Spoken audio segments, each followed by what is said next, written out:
Oh no. This is gonna be a disaster.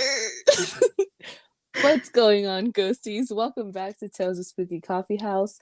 If you're new here, welcome to our podcast. My name is Veronica, and this is Giggles. And I'm Chelsea. And we are your hosts. On today's episode, we will be discussing our haunted location, the Hollywood sign, and serial killer of the week, Darya Nikolayevna Saltykova, as well as a tarot card reading at the end of the podcast. Chelsea, I'm scared to ask you this, but how are you? How are you? I am fucking fantastic right now. Yeah, we weren't 5 minutes ago. How are you? Are you drinking anything? Yeah, water, dude. Stay hydrated, kids. So, Veronica, I heard you got a new job. Yeah, I'm actually completing my first week of training this week. And it's been fun. I don't really want to say where I work just because I know they're like super strict, especially about like social media and stuff. So I'm just not gonna say where I work, but just know it's super fun. And I've already met a lot of cool people. And yeah, it's just exciting. I'm working both jobs, pharmacy and this new one, but That's yeah. insane. I'm excited. I'm so excited. I can't with the pharmacy anymore. I really, for so many reasons that I will not discuss right now and bore you guys.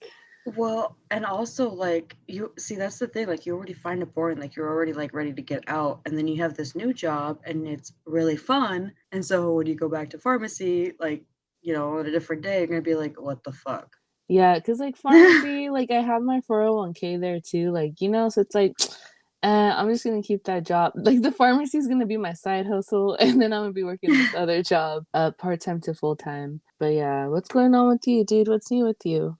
Really not much. I do have a really important question for you though. Oh yeah, Do you know the the Muffin Man. Muffin Man? The Muffin Man? Chelsea, Yeah. it's the drug speaking. No, that's actually that's legitimately my question because everyone's at least Yeah, heard yeah. like Actually, I think I know what you're gonna talk about, and unfortunately, I saw a TikTok about this, but I'm so excited for you to talk about it. well, I don't really know like what you think I'm gonna say. So we're just gonna get it. Everyone's at least heard the question, do you know the Muffin Man? If you haven't heard it from the popular Shrek franchise, then you've probably heard it from the nursery rhyme, which I am not gonna sing because honestly, Veronica and I would start laughing and not stop. Okay.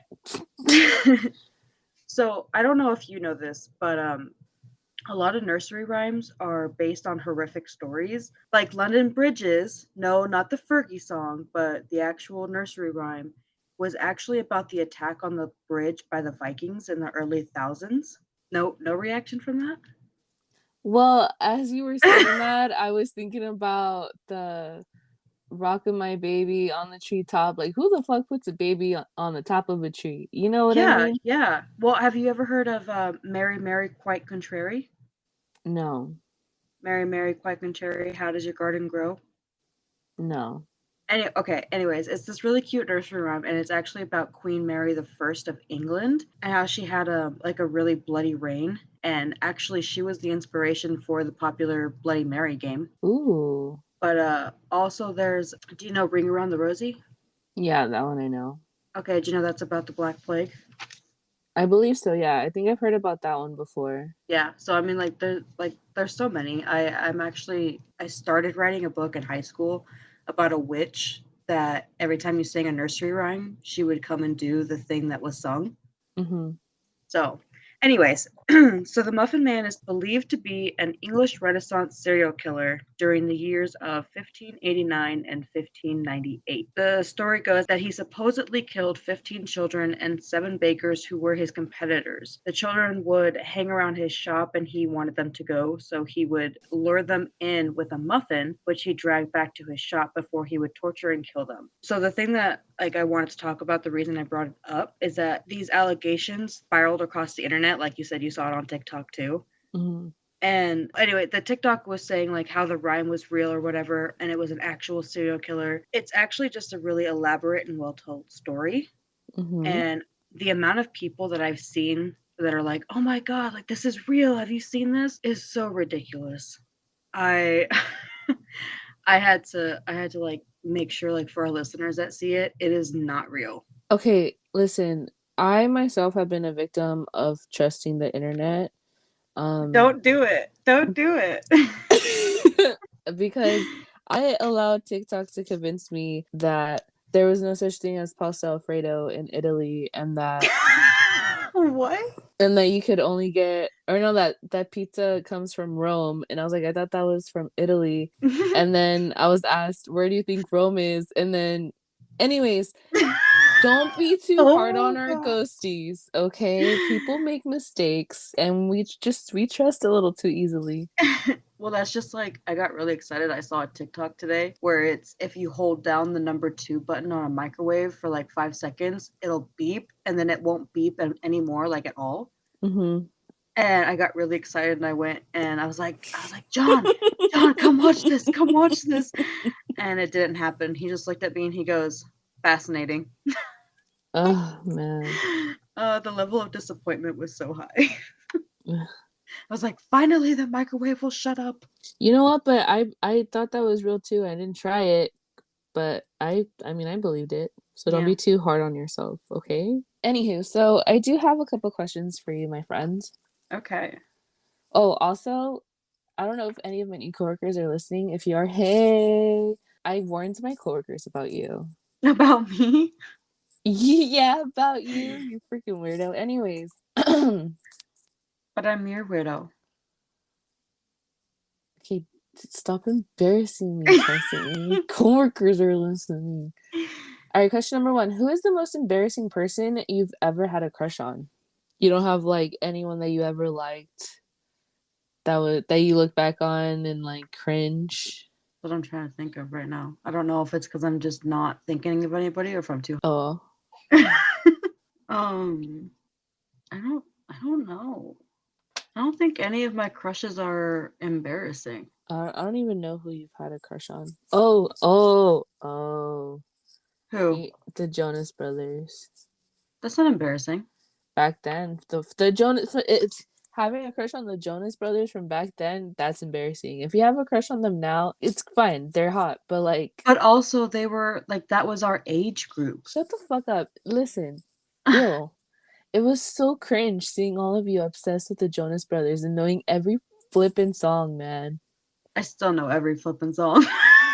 Stephanie and I learned that whenever they released their first song, like their very first one after like 10 years, Mm-hmm. Stephanie and I were like, let's see if we actually remember them. And so we started playing them. We were video chatting. Mm-hmm. We started singing every single line completely right. And we looked at each other and I text my mom and I was like, Mom, it wasn't a phase. Ew. Wow, you're embarrassing. Who's the most embarrassing person you've ever had a crush on? I want to say Jesse McCartney, but I'm not really embarrassed of that one because, like, What? He was a heartthrob for our that age at the time. exactly. So it's like, If you had said that, I would have like hung up on you. oh, really? That's all it takes? Yeah, I think just that. I don't. I mean, even Pedro is not embarrassing. I fucking have a car air refreshener in my car hanging hanging from my rearview mirror. Like, I'm not embarrassed. Yeah, I know that. Okay, I have another question for you. Okay. This one's a fun one. If you had to get a tattoo today, what would you get? I'd probably go get my Scream tattoo. Your Scream tattoo? Yeah. That'd be pretty cool. Yeah, I'm gonna get Ghostface as a cartoon character. That's cute. Doing what? I'm not sure yet. Is either gonna be holding like I'm thinking like a knife in one hand, like a bloody knife in one hand, and like a rose in the other. And then I was like, no, like the rose kind of seems like a little weird. So then I was trying to like figure out. So I'm not 100% sure, but that was like the first thing that came to mind when I originally started thinking about like my Ghostface tattoo, like what I wanted. Yeah. What about you? I'd probably get. Let me lie. Hold on. No, don't I could lie. totally lie and you wouldn't know if I'm telling the truth or not. But it's no fun if you don't tell the truth. My kind of fun, I don't know. Your fun is so different than my fun. That's true. I don't know. That's a good question. It was your question. I know, and it's such a We've good talked one. about this. If you ask the question, you better expect to answer it. No, because sometimes you forget and I get away with it. I would get I can't tell if you're laughing or thinking. no, just I would probably get such a good question. I'm really trying to think. Okay, I guess I'll just get okay. So I want to get a tattoo of Pedro, but just his face, but like his face from Narcos, with him wearing the like aviator glasses, the yellow ones or whatever. I don't know what they're called. But I just want the outline. So you'll just see like the mustache, like the outline of his face. Like you'll know it's him. Hmm. It just won't have like the specific features. So yeah, I think I would not huge, like not like a crazy person, not obsessed with the guy. Um and yeah, I think that's what I would get. Well, on that note, Veronica, I have some very jarring questions for you. Ugh. Okay. Are you ready? Yeah. Are you sure? Yeah. Have you ever had the urge to jump in front of a car? Yeah. I've no, not a car, just a train. Just a train. Yeah, no, Just a train. Like, it's not going to kill me faster than a car would. that's totally honest. Like I've never pictured myself jumping in front of a car, just a train. Interesting. What about you? Well, remind me not to invite you to my house because I have a train track right down the street. Girl, we have the metro down the street. What you talking about? About you? What about you? Yeah, quite Yeah, often. it's like nowadays, who doesn't think about At jumping in least front of the once, car yeah. at least once a day? You know? Besides the car and the train, have you ever had a dream about dying? Yeah, recently, actually, I had a dream that I was like in the middle of dying. You were in the middle of dying. Yeah, like my breathing was weird, my body felt weird. Do you know how you were dying or just those feelings? I was laying down. I just remember laying down in my dream, being laid like I don't know. I don't know what I was doing, where I was at. I don't remember that part. But I was laying down, I was on my back looking up, and I'm like breathing weird and like almost like my breathing is like slowly stopping or my heart's not like pumping anymore, like it's slowing down. Hmm. And that like I'm passing out, like I'm like dizzy spells and you pass out, like that kind of thing. And Yeah. like my last thought being like, oh shit, like this is I'm experiencing myself dying right now. Like this is me dying. Like, all right, just accept it type of thing. Like, but yeah, I actually had like a couple of those dreams recently. Funny that you ask. Anyways, you what about you? Yeah, I Are you actually mentally stable? no, I'm not. I've dreamed about dying. My most recent was actually like a day or two ago, which is what have you ever watched the movie? You probably haven't, but House on Haunted Hill? No. The one that I'm thinking of is a remake of the original. The original came out in like the 50s or 60s or something, Mm-hmm. but the remake came out in late 90s. It was after we were born. But it's basically kind of like they all these people get invites to this dinner party and then they start dying off one by one and it's like you have to survive it. But I had like the aesthetic of that movie. Anyways, I was part of the game and I was trying not to die. I totally forgot you were answering a question. I'm not even gonna lie to you. I was Okay, just so into your story, like, uh-huh. well, I'm glad you were into it because I felt like I was talking so long. I was like, let's just end this now. Yeah, you're like, oh, I think I lost her. No, I was like, yeah, I was like, I've been talking for like 20 minutes.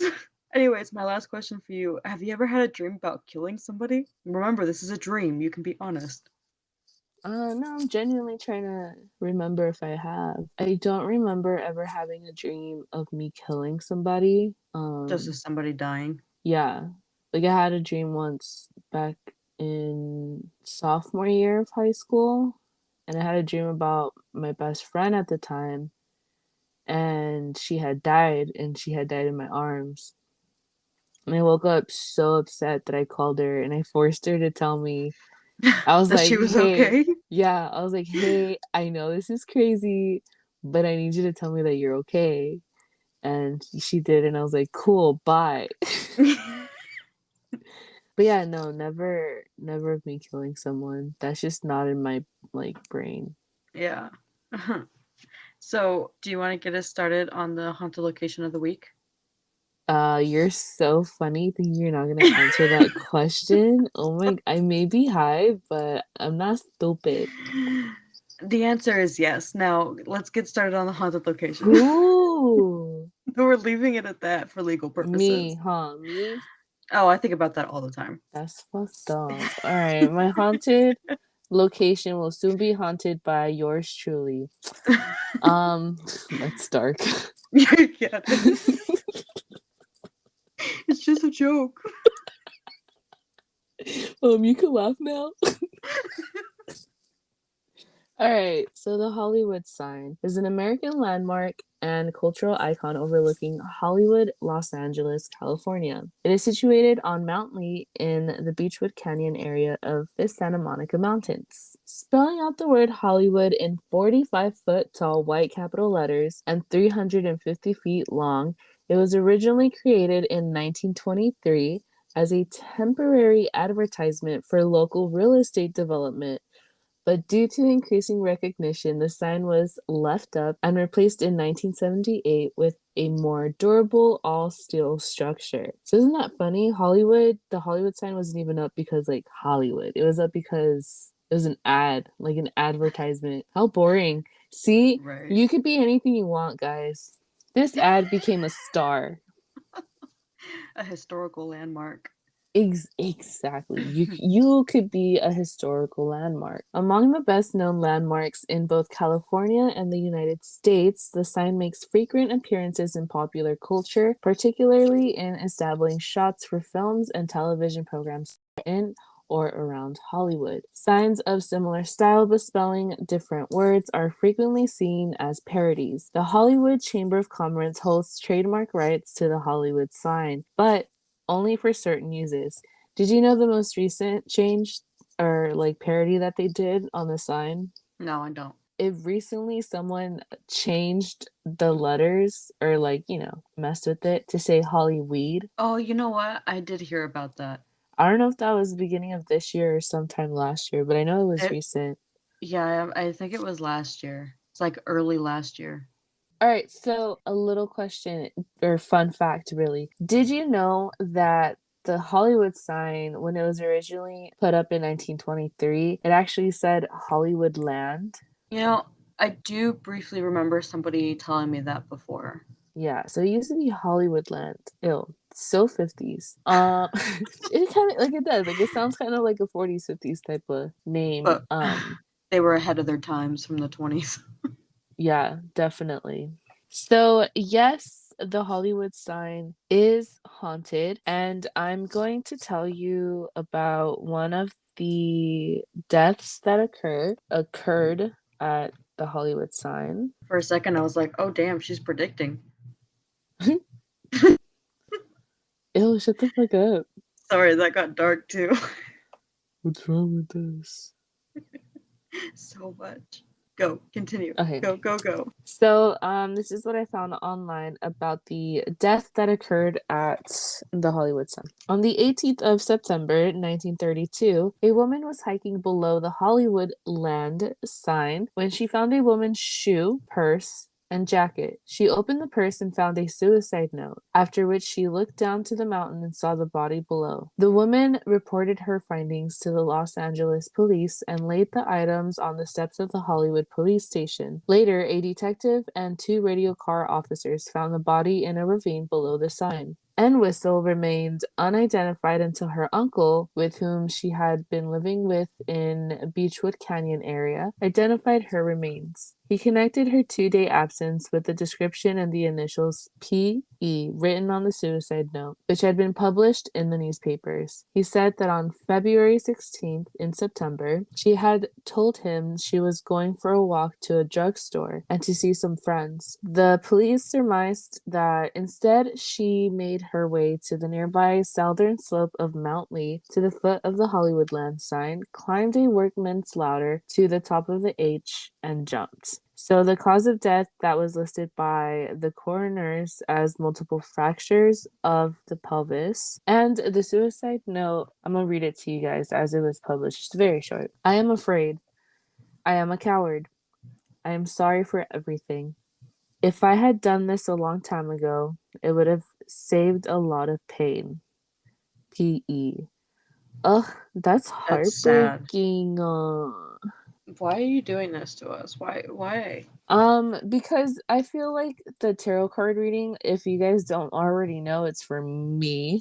We're gonna have fun later. I'm pretty sure these cards are gonna call me out. I'm sure my spirit guides, are gonna embarrass me. Um, Wow, that's the darkest that we've gone this episode. this episode, yeah. I feel like season 2 is gonna be a lot darker because well, you know Or what? I won't say. comfortable. Not only that, I was gonna say something else, but I don't wanna. Ruin it. Yeah.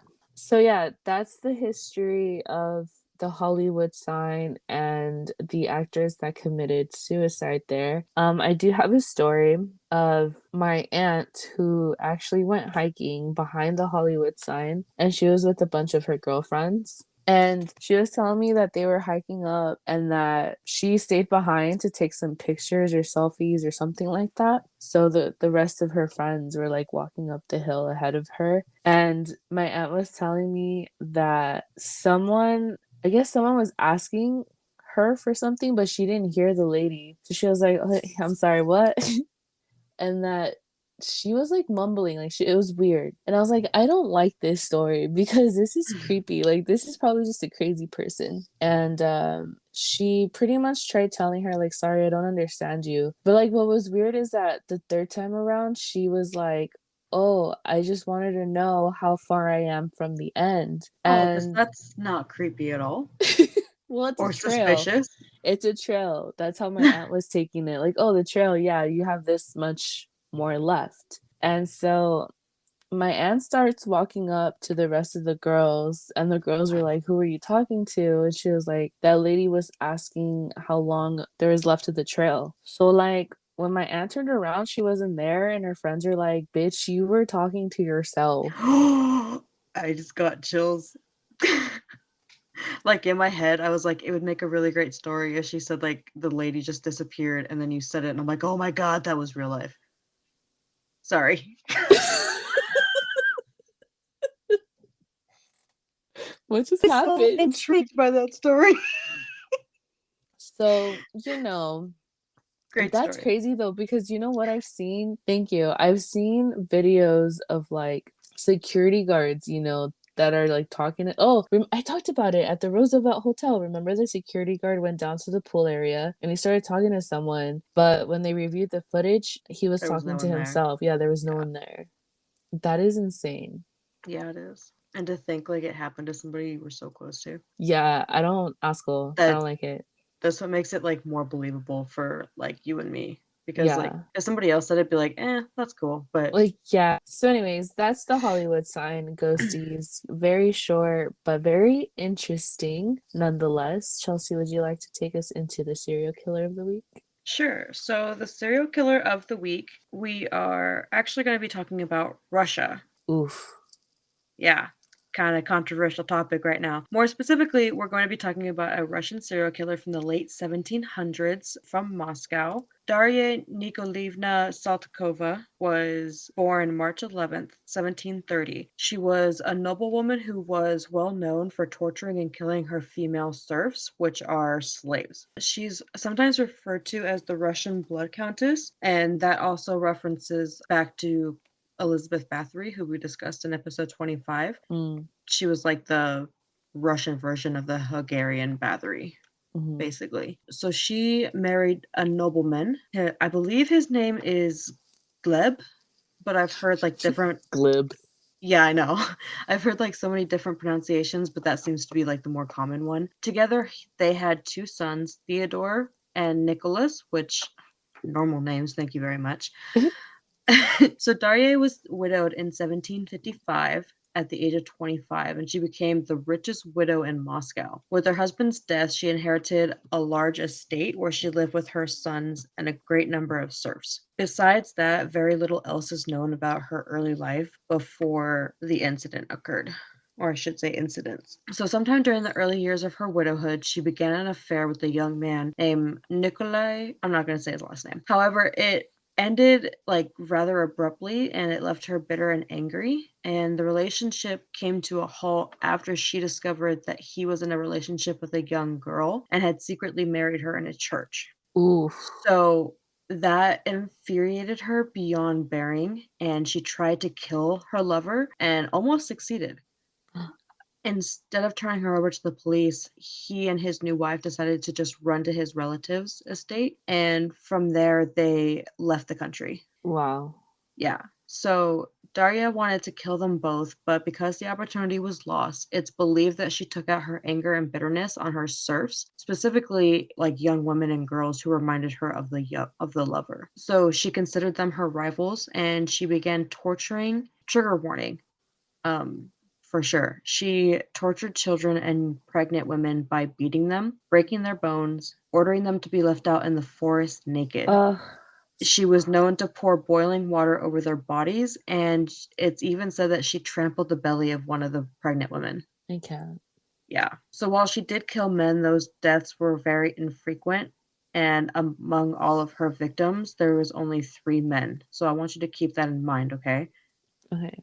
Out of all her victims, only 3 were men. We're going to come back to that. So she sought to punish her serfs by killing their loved ones, which included the wives, mothers, daughters, sisters, you know. She's considered one of a sadist of the worst kind because she gained pleasure from the misery of her victims. A lot of complaints were made to the authorities about her, but they were ignored and instead resulted in punishment for those that were complaining. She was well connected to the power and the royal Russian court because of her association with her husband's uncle was a prince, which, well, I guess it would have been her widower at the time, but anyways, eventually, relatives of the murdered women were able to bring a petition before Empress Catherine II, who decided to try Darya publicly in order to further her like lawfulness initiative. So she was arrested in 1762. She was held for 6 years until 1768, while the authorities conducted the investigation. Catherine's Collegium of Justice had questioned many witnesses and examined the records of the Saltova estate. The investigation counted as many as 138 suspicious deaths. Now, remember what I said about 3 of her victims being men? Yep. 138 suspicious deaths. So, the majority of the victims who had survived were reluctant at first to provide evidence, mainly because of the fear that they had of her. She was not designated as mad or mentally ill, so they deemed her as completely sane. But during the entire time of her incarceration, she remained completely unrepentant, believing that she would escape punishment. Even the priest who came for her confession failed to make her repent, like at all. She had no guilt whatsoever. So she was found guilty of killing 38 of her female serfs by beating and torturing them to death. Now, this decision angered a lot of people because the death toll was said to be over 100, but the empress was unsure how to punish her because the death penalty was abolished in Russia in 1754. So even if they had upped the death count, regardless, they wouldn't have been able to execute her. They should have just left her for the public to handle. Yeah, right? So in 1768, Darya was chained on a public platform in Moscow for 1 hour. She had a sign around her neck with the text that read, "This woman has tortured and murdered." Many people came to look at her while she was being ridiculed and like publicly. Mm-hmm. And in accordance with her sentence, she was put into a monastery dungeon in chains and darkness. She was incarcerated in a windowless wooden room for 11 years in the monastery, which was built specifically for her. How She long do you think you could last in a very dark room with no windows? and no people around me. Yeah, like, I wouldn't last a week. I feel it. Have you heard? I'm so sorry to like totally go off topic, but No, you're fine. there's a. Have you heard of that room, the silent room, where you go in there and it's so like the most silent room ever in the whole entire world? They Yes, built it that way. I've They heard of don't it. even last like a minute, I think, or something like that. Yeah, like our brains can't hit the silence like that. Well, not a minute, but like probably like 3 minutes. But yeah, I'd be so like interested and down to do that. I'd definitely go with you. Oh my God, yes. I'm gonna find out where that thing is. Anyways, getting back on topic. So anyways, Darya was kept under 24-hour surveillance. A nun was designated to deliver her food and candles to eat under, but as soon as she was done, they would take her meal and the candles. There was also another instruction in her judgment, which read, and just remember this is like a translated version, from her reclusion, take her out in place during church services where she should be able to hear one without entering the church proper. So basically, they wanted her to attend church without actually going into the church. In 1779, she was shifted from one monastery building to another. This time, her cell had a window with shutters, but according to her contemporaries, she would often curse and spit at curious specters, and she would brandish a stick, shoving it out at them. She gradually lost her mental sanity, which, after being alone for 11 years, I can totally understand why. But whether it was her imprisonment or her solitary confinement is still a matter of debate. So Darya died on December 9th, 1801, by herself in a monastery. I don't feel bad for her. I don't either, but yeah, I thought I would just I actually had her on my list before like the war with Russia and Ukraine, so it just kind of Um, adds fuel to the fire at this point. Also, you're such a hypocrite, dude. You're over here complaining about my shit being sad, and you're over here fucking talking about these fucking poor women and children. Man. Anyways. Anyways, are you ready for your tarot reading? Yeah, I'm so excited. If we thought this show was dark already, it's about to get real dark now. Are you serious? I have no idea. Oh God. I just wanted to fuck with you. So, as we mentioned before, Veronica was interested in a spirit guide spread that we did in episode, I think, 35, right? Yeah, and I've done this reading on myself before, like a long time ago when I first got my tarot cards, and it was an interesting spread of cards that I got. So I'm really excited to see what they say now, like a couple years later. All right, well, let's jump into it. So, card one is how have my spirit guides tried to introduce themselves to me? Card two is how can I introduce myself to them? Card three is what have my guides recently helped me through in life? Card four is what wisdom do my guides have for me now that they're here? Card five is what would my guides like me to reflect on? And the last card, card six, how would my guides like to improve communication from now on? So, card one, how have my spirit guides tried to introduce themselves to me, is represented by the moon. Your spirit guides have introduced themselves to you during a time of uncertainty and illusion, when nothing was what it seemed. Whether it was a misunderstanding on your part or a truth that you can't admit to yourself, you need to listen to your intuition to see what is beyond visible. Your intuition, that gut feeling, that's your spirit guides talking to you. Cool. And I think we said that with Maddie's too, right? That intuition, that gut feeling is what your spirit Yeah, guides. Yeah. yeah. So that's interesting how that's like how they introduce themselves. Like, Mm-hmm. so card two, how can I introduce myself to them, comes through the Six of Cups. You can introduce yourself to them by focusing on childhood memories and past influences. You might feel nostalgic or homesick, and thinking about them will be how you introduce to yourself to your spirit guides. You might be working with or taking care of children, which brings back a lot of memories of your childhood, a time when things should have been simpler. Bro, I That's think this shit is interesting. trying to tell me that I feel like my spirit guide is no longer my older spirit guide. I feel like it's a new spirit guide, and I think I know who it is. But let's keep going. Interesting. We're Also, gonna have a talk about that later. dude, we never even said this, but if my voice sounds weird, ghosties, I'm so sorry. I am currently sick, so they're like, that explains a lot. She sounds horrible. So card three is what have my guides recently helped me through in life, and this comes through the Nine of Cups. Your wishes are coming true, and your dreams are coming reality. You can accomplish anything that you set your mind to, so you're feeling happiness, satisfaction, and fulfillment. That is pretty accurate. Yeah, they helped me get my new job, I guess. Yeah, that is exactly where my thought went to. Yeah. Okay, so card four is what wisdom do my guides have for me now that they're here? And this comes through the Eight of Cups. You're walking away from situations that are becoming a disappointment and you're reaching your limit. If that's not accurate, I don't know what is. Wait, what did it say? It says you're walking away from situations that are toxic and are disappointing and you're reaching your limit. Oh shit. Like that's almost a word for word translate. Like that's literally Yeah. what this says. You have more strength and courage to move away from a situation that is no longer serving you. So this is a Bro, good time to embark on adventure and are my self-discovery. cards telling me that I'm gonna quit my pharmacy job? Is that what they're Dude, telling me? dude, that is exactly what I was getting Dude, that to. is so wild. Yeah. So Ghosties, don't tell what my wisdom do they coworkers have? this, okay? This stays between us. Oh my god, that's a really trippy. All right, so card number 5, what would your guides like you to reflect on? And this comes through the 7 of Wands. You've worked hard for where you are, but you're being challenged by others. You're fighting in your own corner and you're standing up for your beliefs. So you're being defensive, assertive, and determined. You might be busy and life might be challenging right now, but you have the stamina to endure it.